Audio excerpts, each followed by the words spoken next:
말씀은 사도행전 4장 32절 말씀입니다. 믿는 무리가 한 마음과 한 뜻이 되어 모든 물건을 서로 통용하고 자기 재물을 조금이라도 자기 것이라 하는 이가 하나도 없더라. 아멘. 몇 년 전부터 우리나라에 불기 시작한 유행어가 하나 있습니다. 혼족, 다시 말하면 혼자 사는 사람들을 일컬어 하는 말을 혼족이라고 하는데, 작년 통계청의 통계 발표에 의하면 우리나라에서 혼자 사는 1인 가구 수가 500만 명을 넘어섰다고 합니다. 그래서 혼자 사는 사람들을 위한 서비스 산업이 굉장히 발달하고 있고, 혼추 상품들이 이번 추석 연휴에도 많이 등장을 해서 화제가 되고 있습니다. 자, 이런 세상의 유행과 흐름에 편승하다 보니 교회 안에서도 뚜렷하게 나홀로 신앙인들이 많아지고 있는 것을 피부로 느끼고 있습니다. 교회 출석은 하지만 소그룹이나 어느 모임에 속하지 않는 게 편하다고 생각해서 자기 혼자만 교회를 왔다 갔다 하시는 분들, 또 굳이 교회를 찾아가지 않아도 지금은 집에서 기독교 방송이나 인터넷 이런 서비스를 통해서 생중계로 예배를 드릴 수 있으니 그냥 혼자 집에서 편안하게 예배를 드리겠다, 이게 훨씬 더 은혜가 된다, 이렇게 말씀하시는 분도 있습니다.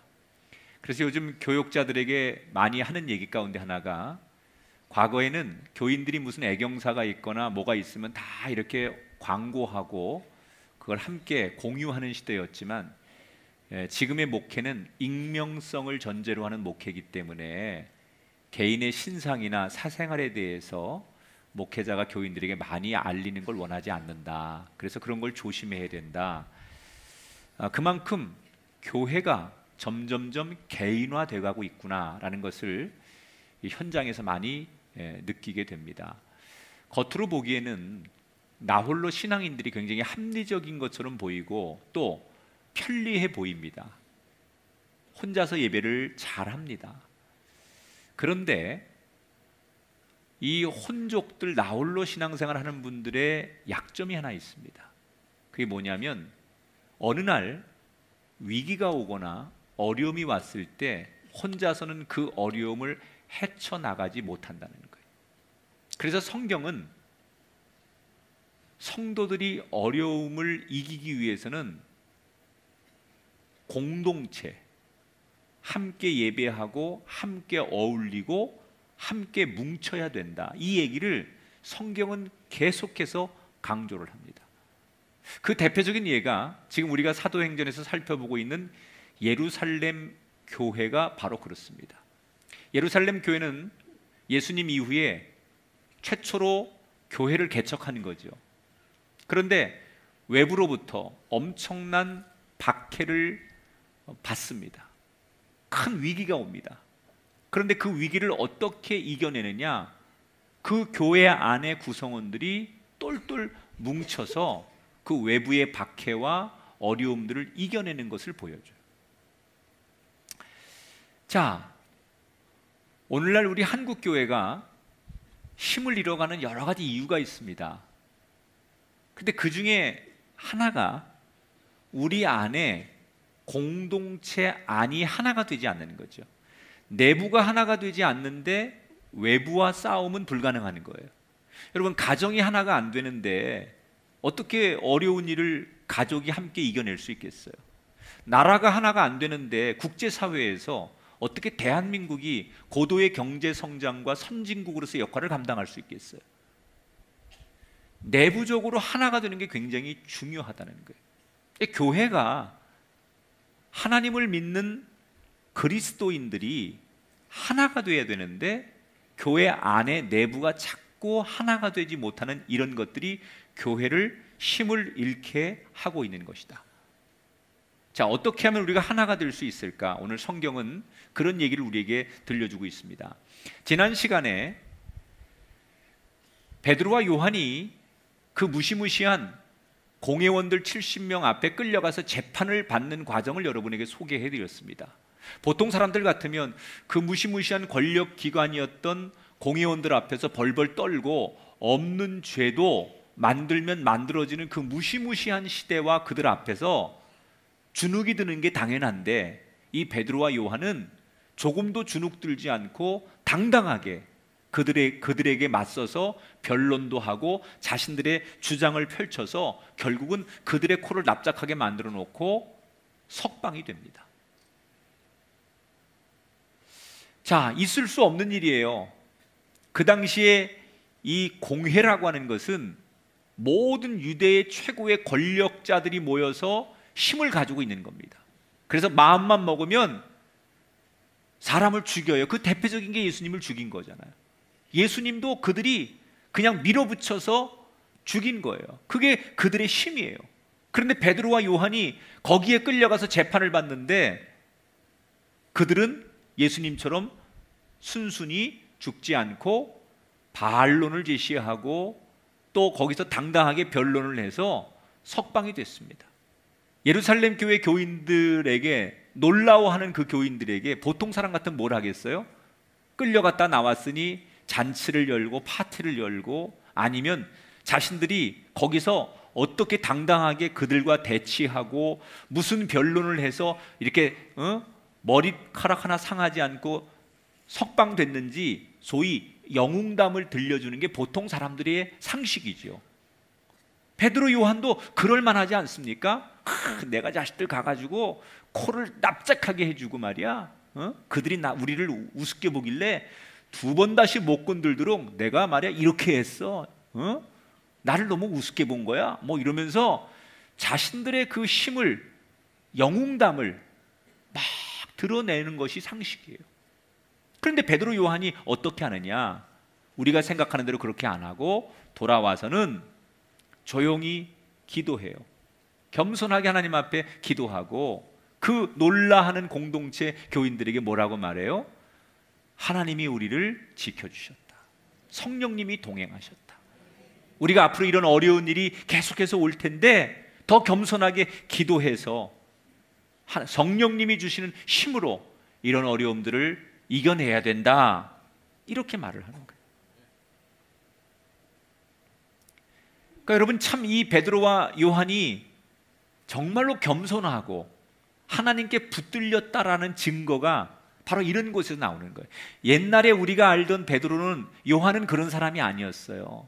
예수님 살아계실 때만 해도 서로가 자기들이 잘났고 자기들이 우위에 있고 자기들이 국무총리가 돼야 된다고 경쟁하고 싸우고 비난하던 사람들이 바로 베드로와 요한이었거든요. 그런데 그들이 성령에 붙들리니까 사람들이 완전히 겸손하고 남을 배려하고 자기를 자랑하지 않는 사람으로 바뀌더라는 거예요. 이런 은혜가 우리들에게도 일어나게 되기를 축원합니다.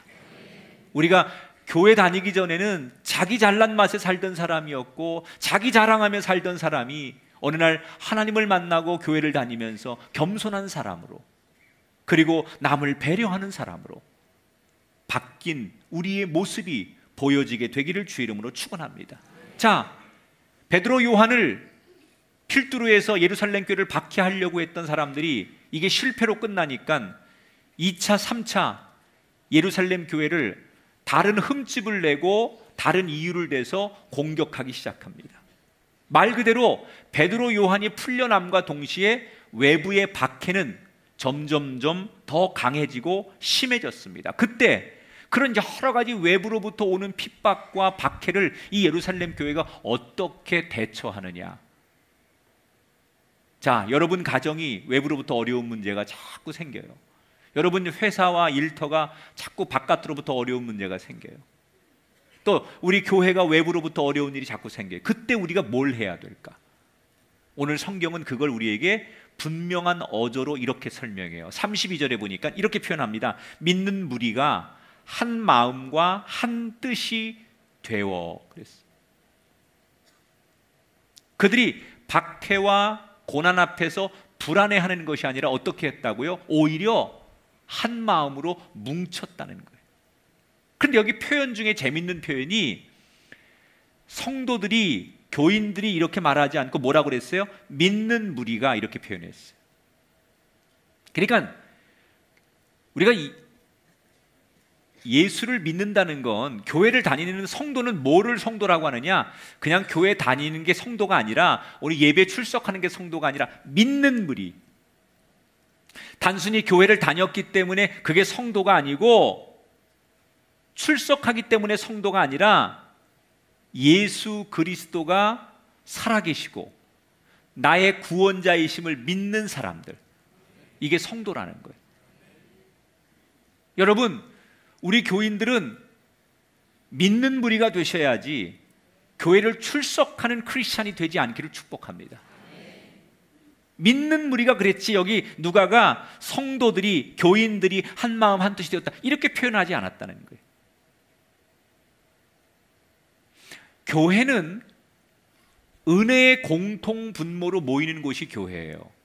그러니까 교회 모임과 세상 모임이 다른 것 중에 하나가 뭐냐면, 여러분, 교회에서도 스포츠 클럽이 있고 교회에서도 합창단이 있고 세상에도 그런 모임이 많아요. 그럼 뭐가 다르냐? 간혹 이것 때문에 상처를 받는 분들이 있어요. 교회는 다를 줄 알았는데 교회도 여전히 세상하고 똑같더라. 그래서 이것 때문에 실망하고 상처를 받고 막 어려움을 호소하는 분들을 굉장히 많이 만나게 돼요. 달라야 돼요. 한 가지가 달라야 돼요. 교회는 은혜라고 하는 공통 분모로 모여야 돼요. 그러니까 우리가 아무리 친하고 아무리 가깝고 마음이 통한다고 해서 그게 교회가 모이는 구성원이 되면 안 된다는 거예요. 여러분, 이 사람하고 나하고 마음이 잘 통해, 같은 고향 사람이야, 교회에서. 그리고 이 사람하고 나하고 너무 친해요. 그게 교인이 아니에요. 친한 사람끼리 모이면 세상에 동창회 모이고 서클 모이고 무슨 자기들끼리 좋은 합창단 모이고 하면 되죠. 교회 성가대는 세상의 합창단과 달라요. 뭐가 다르냐? 은혜라고 하는 공통의 분모를 가지고 모이는 거예요. 그러니까 은혜가 없으면 교회는 그냥 세상의 합창단이고 세상의 조기 축구 클럽과 똑같은 거죠. 그걸 구분을 못하기 때문에 많은 사람들이 이게 안 되기 때문에 교회에서 실망을 하고, 교회 모임이나 세상 모임이나 다를 바가 없으니까 굳이 교회 안 오고 세상의 모임으로 만족해 하려고 하는 거예요. 그래서 항상 교회가 모일 때는, 교인들이 모일 때는 우리가 친한 사람도 좋고 가까운 사람도 좋고 마음이 잘 통하는 것도 좋지만 제일 중요한 건 뭐냐? 은혜라고 하는 공통 분모가 있느냐, 이걸 가지고 모여야 된다. 자, 이렇게 고난과 박해가 오자 내부적으로는 더 똘똘 뭉쳤는데, 그렇게 똘똘 뭉치자 어떤 일이 일어나느냐?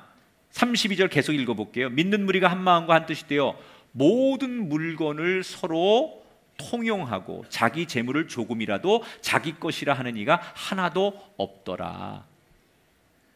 많은 사람들이, 적어도 초대교회가 지금 우리가 예측하기는 10,000명 이상의 사람들이 모이는 거예요. 최소 10,000명 이상의 사람들이 모이는 거예요. 그런데 그 사람들이 별의별 사람이 다 있을 거 아니에요. 신분적으로 주인도 있고 노예도 있고 노인도 있고 젊은이도 있고 굉장히 다양한 사람이 모이는데, 그 중에 모든 사람들이, 좀 여유가 있는 사람들이 교회에 모여서 내 것이라고 주장하지 않고 자발적으로 자기들이 가지고 있는 것을 정리해서, 땅을 팔고 집을 팔고 재산을 정리해서 그거를 가난한 사람이 생기지 않도록 교회에서 나누기 시작했다는 거예요. 그래서 이 예루살렘 교회는 교회가 개척된 지 얼마 되지 않아서 막 급속도로 사람이 부흥되고 모이면서 자발적으로 좀 여유 있는 사람들이, 부자들이 자기 재산을 다 교회에다 헌납하고 내놓으면서 그 교회 안에 가난한 사람들이 생기지 않도록 했다는 거예요.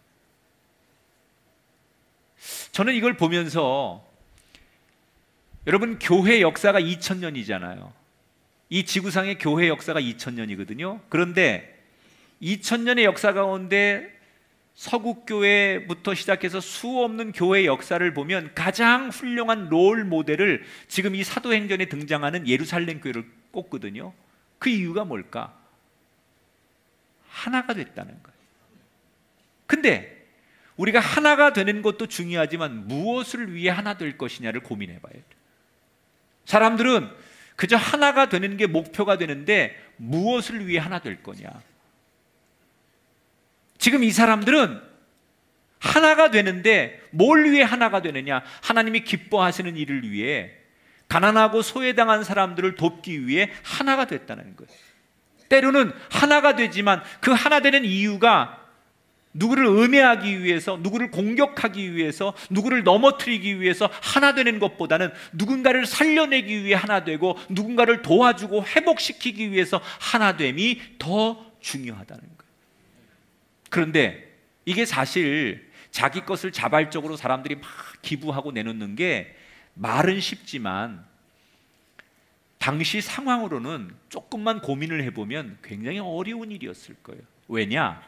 지금 교인들이 외부로부터, 사회로부터 핍박을 많이 받아요. 이 말은 밖에 나가면 교인들이 고립되는 거예요. 저 예수쟁이들, 저 예루살렘 교인들, 그리고 바깥에서 이 사람들을 비난하고 공격하죠. 그러면 교회 안에서는 똘똘 뭉치지만 밖에 나가서 사회적으로, 경제적으로 그들이 자꾸 배제를 당하는 거예요. 그러면 먹고 살아야 되는데, 사업을 해야 되는데 바깥에서 자기들을 인정 안 해주니까 교인들이 어떻게 해요? 있는 돈이라도 더 움켜쥐고 먹고 살 걸 걱정한다면 지금 나눠줄 수가 없어요. 교회에선 천국이지만 밖에서는 자기들이 외면당하고 배척당하니까 있는 재산을 더 움켜쥐고 먹고 사는 걱정을 한다면 나누기보다는 가지려고 하는 게 상식이라는 거예요. 그런데 이 사람들은 그런 걸 전혀 고려하지 않고 나누었어요. 어떻게 그렇게 할 수 있었을까?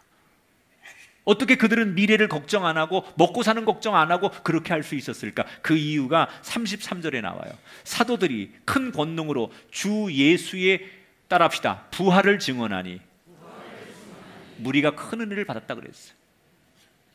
자, 이 사람들은 지금 무슨 신앙을 가진 거예요? 따라합시다. 부활신앙. 예수 그리스도가 죽음을 이기고 부활한 것을 믿는 거예요. 그 부활신앙이라는 게 뭐냐? 이 땅에서 잘 사는 게 다가 아니라는 거예요. 영원한 천국에 소망이 있는 걸 부활신앙이라고 하는 거예요. 여러분, 오늘이 전부입니까? 인생을 살면서 오늘밖에 없습니까? 여러분, 인생을 살면서 지금 우리가 사는 게 전부입니까? 예수님이 죽음을 이기고 부활하셨듯이 영원한 하나님의 나라가 있음을 소망하고 믿는 것이 부활신앙이에요. 그리스도인에게 최고의 신앙은 부활신앙이에요. 부활신앙이 있을 때 내일을 두려워하지 않고 미래를 걱정하지 않고 하나님 앞에 맡길 수 있다는 거예요. 지금 이 초대교회 성도들이 이 부활신앙을 가지고 뭉쳐서 뭘 해요? 서로를 사랑하고 어려운 사람들을 보면서 긍휼히 여기는 거예요. 여러분, 사람을 볼 때 두 가지 눈이거든요. 어려운 사람 보면서 아이, 저 사람 저거 평상시에 열심히 일 안 하고 그러더니 저렇게 가난하고 못 살고 어려움 당하는 거 봐, 이렇게 사람을 정죄하는 사람이 있고, 그 어려운 사람을 보면서, 힘들게 사는 사람 보면서 아유, 저 사람 얼마나 힘들까, 저 사람이라고 왜 발버둥 치고 살아보려고 하지 않았을까, 그런데 저렇게 어렵고 힘든 거 보니 얼마나 고통스러울까, 이렇게 그저 그 사람을 불쌍히 여기고 긍휼히 여기는 마음. 여러분, 사랑 중에 최고의 사랑이 뭐냐? 긍휼히 여기는 거예요. 하나님이 우리를 사랑하는데 어떻게 사랑하셨어요? 우리를 긍휼히 여기시는 거예요. 어느 날 원수 같은 남편이 별로 보고 싶지 않은 아내가 갑자기 불쌍해질 때가 있어요. 막 코를 드르릉 걸고 자는데 그 모습을 물끄러미 보다가 아내가 문득 에휴, 인간아, 넌 나 없으면 어떻게 사냐, 이런 좀 이렇게 애처로운 불쌍한 마음이 들면 그건 뭐냐? 동정이 아니에요. 그 사랑이에요. 긍휼히 여기는 거죠. 뭐 막 고집 부리고 말 안 듣고 속색이고 그런 자식을 보면서 부모가 어느 날 그냥 자식이기 때문에 긍휼히 여겨지면 그건 뭐예요? 최고의 사랑이에요. 그러니까 우리가 어떤 사람을 볼 때 원수를 사랑하라고 그러는데 그 사랑이 뭐냐? 사실은 불쌍히 여겨주는 거예요. 긍휼히 여겨주는 거예요. 지금 주인들이 같은 교회 안에 노예를 불쌍히 여기는 거예요. 부자가 가난한 사람을 불쌍히 여기는 거예요. 상류층이 하류층의 사람들을 긍휼히 여기는 거예요. 인간적으로는 어울릴 수 없는데 긍휼히 여기니까 그 사랑 때문에 그 교회 안에서 갈등 없이 하나가 될 수 있었다는 거예요. 교회는요, 기준이 참 중요해요. 기준이. 제가 지난주에 오케스트라를 이렇게 관여하는 한 분을 만나서 대화를 하는데 나한테 그분이 오케스트라의 위치도를 쫙 한번 보여주는 거예요. 이렇게 여기에 뭐 바이올린, 비올라, 뭐 그다음에 그 뒤에 어떤 악기 쫙 해가지고 이렇게 오케스트라 무대 배치도를 보여주면서 나한테 그러는 거예요. 목사님, 지휘자가 딱 서가지고 오케스트라 연주를 할 때 연주하기 전에 모든 악기가 조율을 하는데 그때 기준 악기가 뭔지 아십니까? 네, 그 정도는 알죠. 오보에가 기준 악기죠. 근데 왜 그럼 오보에에다가 모든 악기들이 기준을 맞춥니까? 이렇게 물어보는데 잘 몰랐어요, 사실. 근데 그분 설명에 오보에가 사실 뭐 트럼펫처럼 화려한 음을 내는 것도 아니고 바이올린이나 뭐 첼로나 비올라 이런 악기처럼 화려하지도 않죠. 그런데 오보에에다가 모든 악기를 다 그 피치를 맞추는 것은 오보에가 이 환경, 온도나 그 안에 무슨 그 여러 가지 습도나 이런 거에 가장 덜 민감하대요. 그래서 그나마 한번 음을 이렇게 조율해 놓으면 다른 환경에 덜 민감하기 때문에 모든 악기들이 거기에 맞춘다는 거예요. 그래서 근데 그 얘기를 들으면서 이런 생각이 들더라고요. 교회가 누구한테 맞추는 게 교회가 좋은 교회일까? 얼핏 생각하면 목사에게 맞추면 좋은 교회 같지만 아니라는 거예요. 교회는 제일 약한 사람한테 맞춰야 돼요. 여러분, 교회에서 제일 약한 사람이 누굴까요? 교회를 처음 나와서 잘 모르는 사람들, 새신자들. 이게 교회 오래 다니고 장로님들이나 권사님들, 무슨 여선교 회장 이런 사람한테 포커스를 맞추고 기준이 되면 안 되고, 어린아이들, 노인들, 교회 처음 와가지고 교회가 낯설고 잘 모르는 사람들, 그런 사람들에게 교회가 모든 기준을 맞춰주기 시작하면 그 교회는 어떻게 될까요? 문제없는 교회가 될 거예요. 근데 우리는 거꾸로 한다. 목사에게 맞추니, 장로님에게 맞추니 그 새로운 교인들이 적응하겠어요? 그 펄펄 뛰는 젊은이들에게 기준을 맞춰놓으니 교회가, 노인들이나 장애인들이 적응하겠어요? 교회는 결국은 뭐냐? 누구를 기준으로 할 거냐? 그러니까 예수님이 지금 예루살렘 교회가 가난하고 노예이고 종이었던 사람들, 이런 사람들을 배려하고 긍휼히 여기는 것에 기준을 맞추다 보니 교회가 부흥한 거예요. 여러분, 우리 교회가 그런 성숙한 교회가 되길 바랍니다. 내가 교회 오래 다녔고 내가 이 교회에서 이런 일을 했는데 적어도 우리 같은 사람한테 기준이 돼야지, 이거는 바람직하지 않다는 거예요. 교회가 가장 약하고 힘없는 그 사람에게 기준이 될 때, 다시 말하면 우리가 긍휼히 여길 수 있는 사람을 볼 때, 그러니까 사회가 그렇잖아요. 우리가 살아가는 이 세상이, 나라가 그런 사람들이 기준이 되면 배려가 가능한 거예요. 여러분, 긍휼히 여기는 마음이 우리에게 있게 되기를 축원합니다. 자, 이렇게 예루살렘 교회가 자신의 소유를 나누는데 앞장섭니다. 그런데 그 중에 아주 그 일을 모범적으로 한 대표적인 사람이 있어요. 그게 누구냐? 바나바라는 사람이에요. 이 바나바는 권면하고 위로하는 사람이라는 뜻을 가진 사람인데, 이 바나바가 나중에 여러분 바울을 잘 이렇게 공동체에 받아들이고 위대한 지도자가 되게 만들어준 바로 그 사람이에요. 근데 이 바나바가 제일 먼저 자기의 땅을, 재산을 팔아가지고 이거 우리 교회 어려운 사람들, 그 사람들 배려해야 됩니다, 그걸 위해 써주십시오 해가지고 자기의 전 재산을 바쳤어요.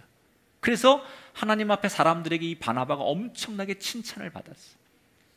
그러자 이걸 보고 도전을 받고 자극을 받은 다른 교인들이 바나바처럼 자신의 것을 바치기 시작합니다. 그런데 그 중에 오늘 성경에 보니까 어느 날 베드로에게 아나니아라는 사람이 와요. 그리고 이 베드로에게 적지 않은 금액을 내놓으면서 뭐라고 하느냐, 저도 그 바나바가 한 것을 보면서 너무 감동이 돼서 제 땅을 다 팔아서 이것을 하나님께 바치려고 갖고 왔습니다. 그런데 그 헌금을, 그렇게 고귀한 헌금을 바치는 바나바에게, 아나니아에게 베드로가 뭐라고 말하느냐, 왜 하나님을 속이느냐, 그리고 저주를 합니다. 그래서 그 자리에서 죽어요, 아나니아가, 헌금을 드리다가. 그리고 조금 있다가 그의 부인 삽비라도 역시 남편을 따라서 똑같은 거짓말을 하고 베드로에게 책망을 받아서 죽어요. 자, 여러분, 헌금을 드리는데 왜 죽어야 되느냐? 무서워서 드리겠냐 어디 이거. 자, 여기 아주 이제 우선 우리가 물질관에 대해서 생각할 게 하나 있어요. 물질을 바라보는 시각이 두 가지예요. 하나는 이런 거예요. 그 물질을 내가 열심히 노력해서 애써서 벌고 내가 저축하고 안 쓰고 안 입고 해서 노력의 대가로 번 거야, 이렇게 생각하는 이런 철학을 가진 분이 있어요. 내가 노력하고 내가 열심히 해서 벌고 내가 이 재산을 취득한 거야. 그거 뭐예요? 내 거라는 거예요. 그래서 못 줘요. 절대 못 나눠요, 이런 사람. 근데 어떤 사람이 나누느냐, 어떤 사람이 하나님 앞에 드리느냐, 분명히 내가 벌었지만 이 모든 것은 하나님께로부터 온 것이다 라는 철학을 갖는 거예요. 그래, 내가 노력했지만 하나님이 내 생명을 걷어가지 않고 나를 살려주셨으니까, 또 살려도 주신 것만이 아니라 건강도 주셨으니까, 일할 수 있도록 환경도 주시고 일터도 주셨으니까, 이 모든 배후에서 하나님이 허락하셨으니까 내가 이렇게 한 거지, 아무리 내가 노력하고 잘한다고 해도 하나님이 내 생명과 건강과 일터를 주지 않았다면 아닐 테니 모든 것은 하나님께로부터 온 거야. 그래서 자기의 것이라고 생각하지 않고 늘 하나님께로부터 왔으니 하나님께 드려야지. 그래서 11조를 드리고 헌금을 드리는 거예요. 자, 여러분은 어떤 주의세요? 아, 하나님께로부터 모든 것이 주님께로부터 왔어 라고 깨닫는 사람입니까? 아니면 내가 젊을 때 안 먹고 안 입고 남들보다 내가 더 노력해서 어떻게 해서 번 건데 내 건데, 이런 주의십니까? 여러분 보면 너무 잘 안다는 거예요. 가끔 교회에 이런 분들이 있어요. 저는 이런 분들을 이상주의자라고 그러는데, 목사님, 교회 가요, 어려운 사람 도와야 되고 가난한 사람 도와야 되고 뭐 교회가 이래야 되지 않겠습니까? 맞는 얘기야. 옳지요. 교회가 어려운 사람도 없고 사회 약자들 편에 서고 그래야죠. 그래야 되는데 우리 헌금을 그렇게 써야 되지 않습니까? 나는 헌금을 그런데 써야 된다고 생각합니다. 굉장히 의로운 척해. 이렇게 물어봤어요. 근데 형제는 그렇게 주장하시는데 그런 헌금을 1년이면 얼마나 드리십니까? 그러니까 얼굴이 빨개지고 아무 얘기도 못해. 이상적이에요. 굉장히. 자기는 헌금을 그렇게 써야 되고 그렇게 드려야 되고, 근데 자기는 정작 1년이 가도록 구제헌금, 누구를 위해 국률한 헌금, 젊은이를 키우는 장학 헌금을 한 번도 해본 적이 없는 거예요. 그러니까 이상주의자들이죠. 말로는 의로운 척 하는데 실제로는 자기 삶에 그런 의로움을 행하지 않는 사람들. 자, 여러분 좀 불편하죠? 왜 아나니아 삽비라가 하나님 앞에 헌금을 하다가 죽어야 되느냐? 그 이유가 5장 4절에 나와요. 그들이 사람에게 거짓말한 것이 아니요, 따라합시다, 하나님께로다. 왜 그들이 베드로에게 책망을 받고 그 자리에서 헌금을 드려 죽느냐? 목적과 동기가 불순했다는 거예요. 자, 그들은 지금 헌금을 드리는 이유가 바나바가 사람들에게 칭찬받고 헌금을 드려가지고 와, 훌륭하다, 저분 참 모범적이다, 부럽다, 뭐 이렇게 사람들이 칭찬하니까 그런 칭찬을 자기들도 듣고 싶은 거예요. 그래서 재산을 팔았어요. 그런데 베드로한테 와서 뭐라고 말을 하느냐? 이게 내가 판 전 재산이면 이렇게 말했어요. 실제로는 아니거든요. 자기들이 일부를 감추고 일부만 드리는 건데 이게 내 전 재산입니다 이렇게 말을 했어요. 이게 왜 그랬을까? 차라리 저 예를 들어서 목사님 제가 이거 요번에 뭐 이거 정리한 건데 요건 세금 띄고 요거는 저희가 뭐 좀 쓸 거 남겨놓고 나머지 이거 헌금을 드리면 이렇게 말하면 되는 거예요. 근데 왜 아나니아 삽비라는 그렇게 얘기 안 했을까요? 동기가 불순했다는 거죠. 하나님께 드리는 거에 대한 관심은 없어요. 사람들에게 와 소리 듣고 싶었다는 거예요. 자, 여기서 여러분 중요한 결론 하나 내릴게요. 하나님은 아무 돈이나 아무 헌신이나 받지 않는 분이라는 거예요. 우린 착각해요. 우리가 뭐 하나님 앞에 드리면 하나님이 무조건 하나님은 거절 없이 받는 분이라고 생각하는데 하나님이 아무 돈이나 아무 헌신이나 받지 않아요. 내가 드리는 헌신과 내가 드리는 헌금이 하나님이 다 받으신다고 생각하면 안 돼요. 그렇지 않아요. 사람들이 아무리 와 대단하다 이렇게 말해도 하나님도 정말 와 대단하다 이렇게 말씀하지 않는다는 거예요. 이 아나니아 삽비라가 드리는 그걸 하나님이 받으시지 않는다는 거예요. 그러면 왜 죽이기까지 할까? 아니 그 거짓말이 그렇게 죽어야 될 거짓말인가? 이게 별것 아닌 작은 거짓말인데 그걸 이렇게 죽이기까지 해야 될까? 더 나쁜 사람도 많은데 죽어야 될 사람들은 진짜 많은데 왜 이 사람들이 죽어야 될까? 이게 불편하잖아요, 여러분. 이게 뭘 말하는 거냐? 지금 예루살렘 교회를 하나님이 경고하는 거예요. 다시 말하면 아무리 작은 죄라도 하나님 보실 때는요, 작은 죄든 큰 죄든 그게 다 죄지, 작은 죄라는 건 우리가 볼 때 작은 죄예요. 여러분, 우리는 이렇게 생각해요. 내가 남들 앞에 나를 과시하고 싶어 하고 인정받고 싶어 하고 내 마음속으로 누군가를 좀 미워하고 이거는 죄에 속하지도 않는다고 생각해요. 우리는. 여러분 그렇게 생각하죠? 내가 일주일 동안 살면서 누구를 미워했고 누구한테 좀 나를 좀 과시하고 나를 알아주기를 원하고 살았어요. 그리고 우리가 그걸 내가 알고 왔는데 내가 하나님 앞에 회개하면서 뭐 다른 사람들에 비하면 나는 죄인도 아니야. 내가 짓는 죄는 누구나 다 짓는 죄고 인간이니까 그렇지 라고 여러분 생각하십니까? 하나님은 너는 조그만 죄를 졌으니까 너는 괜찮아 이러실까요? 우리가 오늘 예배하는데 그렇지 않다는 거예요. 살인을 졌든 무슨 도박을 했든 뭘 했든 그 사람의 죄나 우리가 짓는 죄나 하나님 앞에는 다 똑같은 죄인이란. 그래서 우리는 하나님 앞에 예배할 때 저 사람보다 내가 더 의로운 사람으로 예배하는 게 아니라 항상 우리가 예배할 때 무슨 마음에 주님 나는 죄인입니다. 이게 예배자의 자세예요. 비교하면서 저 사람보다 내가 덜 졌기 때문에 죄인이 아닌 게 아니에요. 전과 10범하고 전과 1범하고 똑같은 죄인이에요. 나는 전과 1범이니까 10범한테 비하면 나는 별거 아니야 이렇게 말할 수 있습니까? 우린 똑같은 죄인이에요.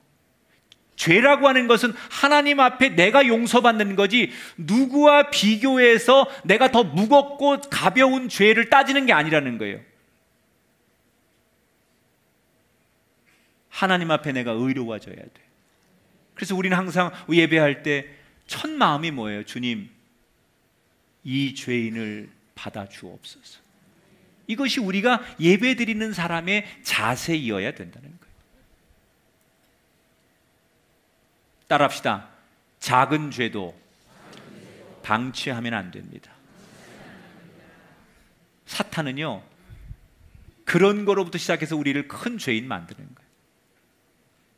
거예요. 나를 과시하고 싶어하고 내가 사람들로부터 인정받고 싶어하는 이 별것 아닌 것 같은 죄를 당연하게 여기게 하는 순간, 우리 마음속에 뭐 이런 정도야 뭐 누구나 다 갖는 거지 뭐 이런 마음을 그냥 방치해 두는 순간 사탄은 결국 우리의 영혼과 우리의 삶을 무너뜨린다는 거예요. 그래서 우리 모두는 방치해 두면 안 된다. 말씀을 정리하겠습니다. 아나니아 삽비라가 죽은 것은 우리에게 영분별을 주시는 거예요. 우리가 잘 깨달아야 돼. 작은 죄라고 죄가 아니고 저 사람은 나보다 더 큰 죄를 졌기 때문에 죄인이라고 말하는 것은 또 다른 죄를 짓는 거예요. 사탄은 작은 구멍만 생겨도 우리를 결국 넘어뜨려요. 죄는 철저히 그때그때 차단하고 그때그때 해결해야 된다. 이것이 오늘 초대교회를 통해서 하나님이 우리에게 가르치시는 거예요.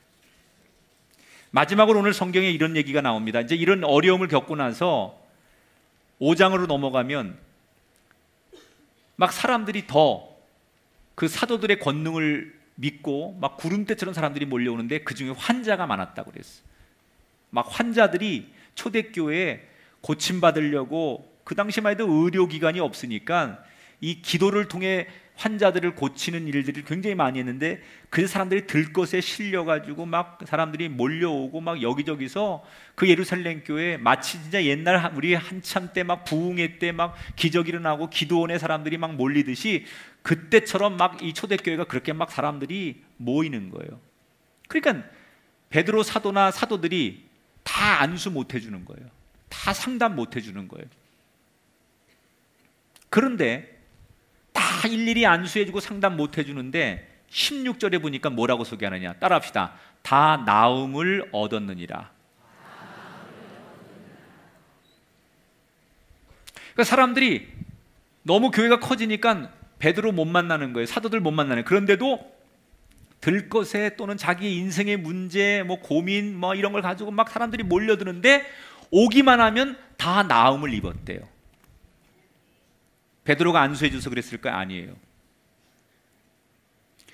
하나님의 은혜가 그 예루살렘 교회를 덮었기 때문에, 하나님의 임재가 그곳을 덮었기 때문에. 여러분, 제가 우리 교인들에게 참 미안한 게 있어요. 당연히 교인들이 담임 목사의 위로와 또 권면과 사랑을 받고 싶어요. 이렇게 예배 때 만나는 거 말고 각 부서가 굉장히 많은데 그 수백 개가 넘는 부서에서 목사님이 한번 오셔서 권면해주고 잘한다고 칭찬해주고 수고했다고 말해주고 그러길 원해요. 저도 그럴 수 있으면 참 좋겠어요. 근데 그게 물리적으로 안 되더라고요. 시간과 이 여러 가지 상황이 그게 다 안 돼요. 교인들이 요구하는 게 뭔지는 아는데 다 못 따라주는 거예요. 제가 전혀 거의 사실은 교인들을 원하는 만큼 이렇게 터치를 못 해주는 것이 늘 미안해요. 그런데 내가 이 성경을 보면서 초대교회 예루살렘교회는 우리보다 더 했어요. 그런데 거기 오는 사람들은 다 나음을 입었대요. 왜? 사람의 손이 아니라 하나님의 임재가 그곳을 덮었기 때문에. 우리 교회가 그런 교회 되길 축복합니다. 목사들의 손에 의해서 만져지는 교인이 아니라 하나님의 임재가 우리를 덮는 제단. 그래서 무슨 문제를 가져오든, 그것이 삶의 어떤 아픔과 어려움과 인생의 고통을 갖고 오든 간에 하나님의 임재가 가득한 이 교회에 들어오기만 하면 나음을 입고 해결이 되고 변화가 일어나고 삶에 기쁨이 생기는 그런 은혜가 있기를 축복합니다. 목사가 부족해서 다 일일이 사랑해 주지 못하는 거 죄송하지만 하나님의 임재가 이 제단을 가득 덮어서 여기 들어오는 모든 이들, 남녀노소, 젊은이들, 어떤 분들도 그들의 인생이 회복되고 건강해지고 일어서는 축복이 이 제단의 오늘 예배 가운데 여러분에게 임하시게 되기를 주의 이름으로 축원합니다.